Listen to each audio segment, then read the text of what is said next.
All right, now we're going to talk about one of my absolute favorite authors of all time, and she is a female, Jane Austen. Yes, Jane Austen. If you've ever heard of Pride and Prejudice, read the book, or watched any of the many movie versions, it's written by the same author, Jane Austen. Yeah, that's probably her most famous work, in fact. Although she's written um, at least six beloved classics. Emma is another one. Sense and Sensibility. Northanger Abbey. Of course, Pride and Prejudice, as I said. Persuasion. And let's see, there's a sixth one. What is it? I said Pride and Prejudice, Sense and Sensibility, Northanger Abbey, Persuasion, Emma. Oh, and Mansfield Park. Yeah, those are her six novels that she is so famous for. And then she wrote a lot of juvenilia, which is literature before she became an adult. She has an unfinished novel, Sanditon, and Lady Windermere's Fan. It's another one. So really exciting author to read about. If you look in the written out lecture, there's a picture, of course, of Jane Austen in front of the home where she lived. There are several websites that you can check out if you want more information on Jane Austen, and even a YouTube video that dramatizes Jane and information about her life, time, and works in the 2002 BBC documentary, The Real Jane Austen. Now, I listed parts 1 through 8 of this documentary. That would be the whole documentary. However, part 2 seems not to be available anymore. So you could either look for that on your own or skip it and move on to part 3. So anyway, if you want to watch the documentary, and if you're a real Jane fanatic, that could be fun. Anyway, Jane Austen lived from 1775 to 1817. So only to about 41 years of age. So short life by our standards for sure. And even probably by the standards of the day. She was the seventh of 8 children, which is kind of fun. Probably never a dull moment in that household. I can attest to that because I have 7 kids myself, and also my nephew lives with us, so that gives us 8 kids. So I know what that's like. Anyway, 6 of her siblings were actually brothers. So a little different from if you're familiar with Pride and Prejudice. That's a book about 5 sisters, just 5 girls. But in Jane's family, she had 6 brothers and she had 1 sister. Now, much as the older sister, Jane, because if you read Pride and Prejudice, the older sister is named Jane, and Jane Austen, that's the same name there. Anyway, the older sister, Jane, she is Elizabeth Bennet's older sister in Pride and Prejudice. So Cassandra was very much like this Jane sister to Elizabeth. Cassandra is Jane Austen's older sister. All these changes is getting confusing, right? Anyway, Jane Austen's real sister's name was Cassandra. She was her older sister, and she was Jane's beloved and closest companion and confidant, as was Jane in Pride and Prejudice to Elizabeth Bennet. So a similar sisterly dynamic there. Now, the two, Cassandra and Jane, in real life, Jane Austen and her sister Cassandra, they were actually never married and lived together until Jane's tragic and untimely death of an unknown illness at the age of 41. So that's unlike most of Jane's characters in her book. In her books, most of them actually end up getting married, and most of her books deal with, what it's like being a woman at that time, and how much marriage played an important role in their lives because, it was very difficult for women to support themselves in this time without, access to, wide academic education and without access to many jobs. So it became very important that women could marry and then enjoy legal rights under their husband and property rights and income and things like that. So Jane's father was a rector and a school teacher. Her mother was the niece of the master of Balliol College, Oxford. So learning was actually an integral part of her country gentry home life. Jane and Cassandra were even sent away to 3 different schools as young girls, but were mainly tutored by their father. So when I said they were sent away to schools, again, these were like girls' schools, kind of like girls' finishing schools, where they would be taught many things. So they did get an education. Not the same as what we have nowadays with our public education that is available to everyone.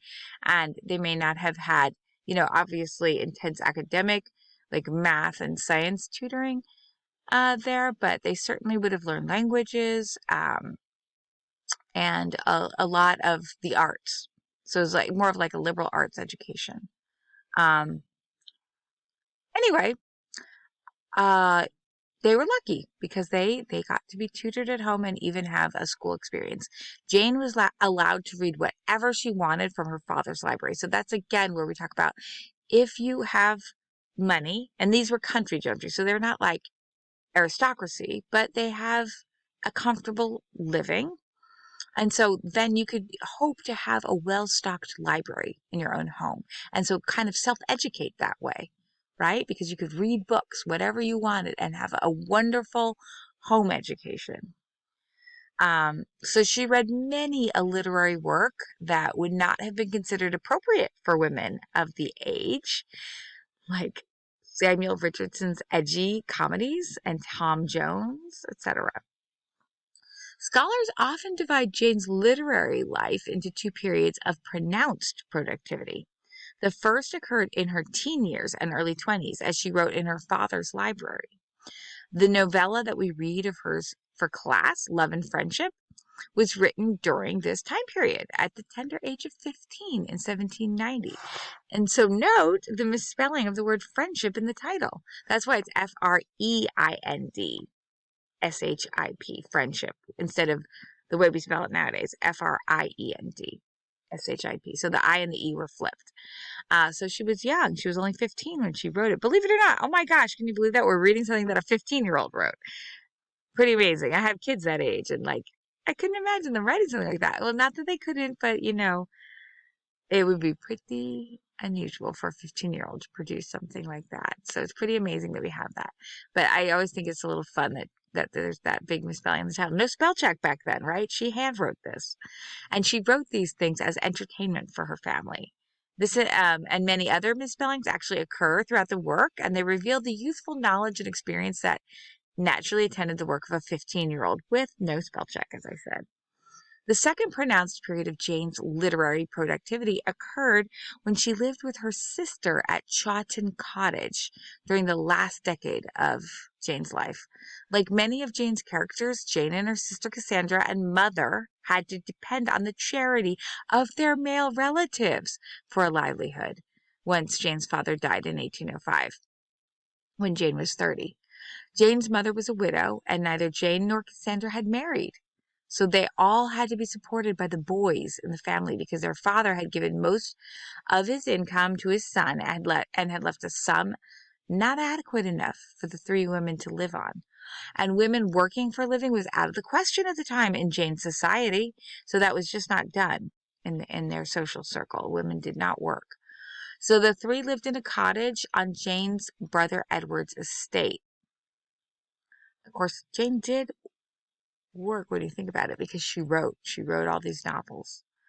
The painful reality of Jane's life, that women had to depend on the charity of men, seems to inform all of Jane's works, as does the sphere to which women of Jane's station were generally confined during this time. Thus, Jane's 6 novels that I mentioned the titles of before explore the life and morals and customs of women confined to a life of leisure, of drawing room concerts, visits to the city, summers in the country, dances, walking in the pastoral, letter writing, etc. So that's how women spent their time back then, these women of the country gentry, which Jane was. However, Jane's novels deftly skewer all these conventions, perhaps most chiefly the conventions of marriage as the defining factor in a woman's existence at that time. Jane also skewered the popular literary form of the time, the sensationalist novel, the gothic romance, the comedy of manners, the travelogue, the epistolary novel. Only 4 of Jane's novels were actually published in her lifetime, and not until she was 36 years old.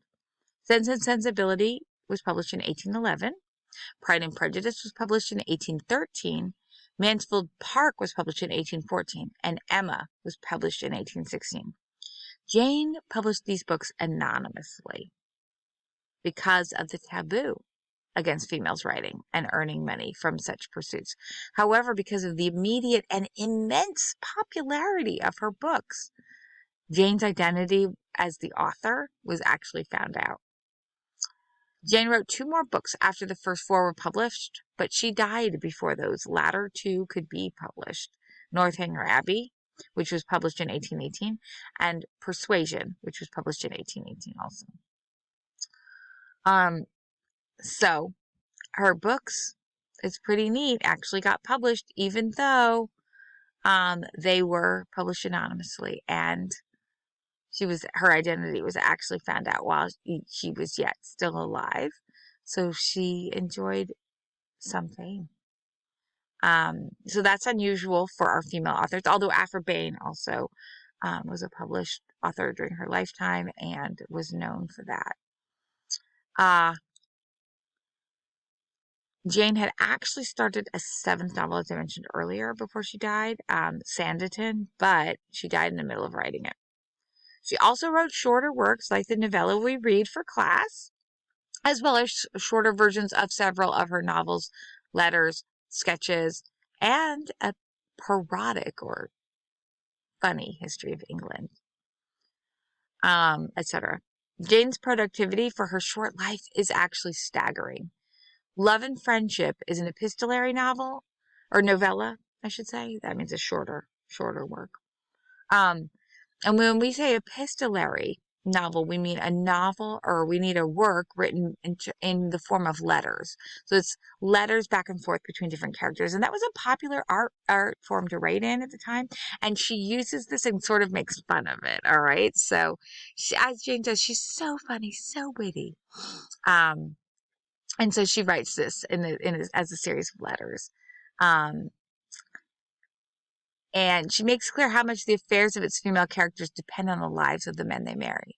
What is interesting to note about this novella is that none of the characters succumbed to the marriages that were actually arranged for them, although we do not know the circumstance of Isabel's marriage. But all the marriages whose details we know in the letters are ones where the people involved choose whom they will marry, in most cases, despite or actually to spite their parents' wishes. So that's also unusual for the time, but maybe kind of like a fantasy that Jane had wanted for herself. This novella satirizes many of the social conventions of the day, as well as literary conventions like the epistolary novel, a novel told through a series of letters back and forth, and the sensationalist tradition, where they're always like fainting and, other comedic things happening. And also the travelogue. So there's a lot of travel in the book, and that was a very popular literary form for the day. So she satirizes that as well. And also she satirizes the women's books of moral instruction. So a lot of books that women read at the time were there to instruct them on how to live their lives morally. And so Jane is just so funny. She has such a great wit, and it's just a joy and delight to read her works. So I turn you over to Jane and her hilarious Love and Friendship. I hope you enjoyed as much as I do. And please excuse my room of one of my own here. Remember, we're talking about rooms of one's own that women need to be able to write. And here I am in mine, the only available space in my house right now, which happens to be a storage closet. Because yes, I told you we have eight kids. Yeah. All right. Anyway, enjoy Jane. Thank you. Take care.